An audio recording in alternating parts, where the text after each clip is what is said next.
Hi, we are nearly into the first month of 2020 and I'm going to talk to you about what to watch for in 2020.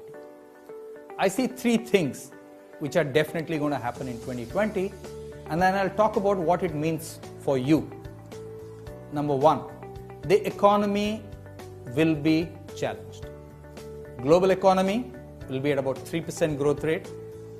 The Indian economy is expected to be about 5% plus, not in the range of the previous years. That's number one. Number two, for the first time in the world, more than 50% of the population, more than 3.8 billion people will have smartphones in their hands. So if I take out the age group of 0 to 5 or 0 to 6 who cannot have a phone in their hands, you're talking about 60 to 65% of the population with a smartphone in their hands. That's the second big trend. The third one I would say is, given the issues around the world, especially climate, ecology, etc., I personally believe advocacy and citizen advocacy will be very big. These are the three big trends that I see for 2020. What does this mean for you is actually more important. When an economy is tough, when an economy is challenged, you have to seriously think about your job and value your job more than anything else. In a tough situation, like the economy which is going to be in 2020, that's the last phase ever. You should take a risk with your career.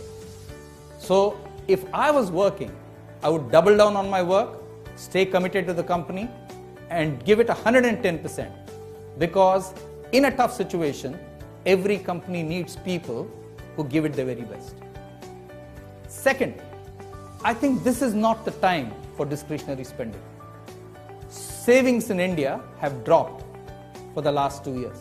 I think it's extremely important to save up. So don't take risks with your career and save up would be my advice to you in a tough economy. I believe this will be there for the next 12 to 18 months. Next, let's look at digital.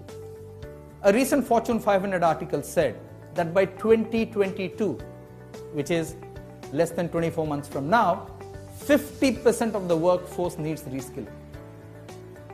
So I would seriously urge you, whichever department you are in, ask yourself what new skill set would you need.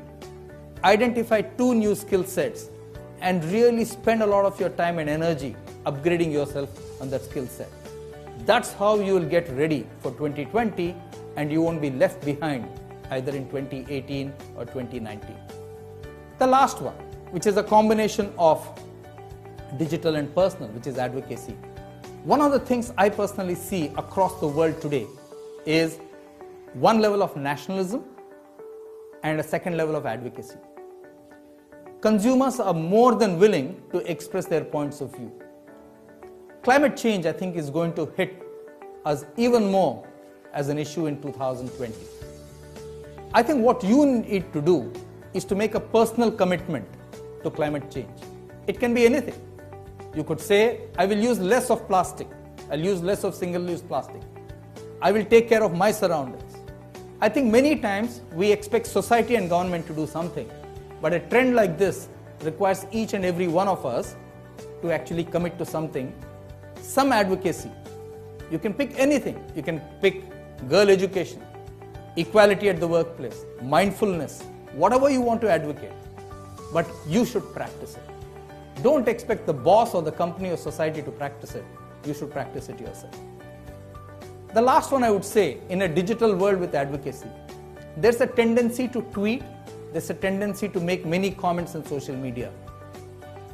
I just have one statutory warning for you. The social world or the digital world, the social digital world is a very big hard disk. That hard disk has no erase button. So whatever you're doing, be very careful of your point of view. Think through that before you actually advocate that in 2020.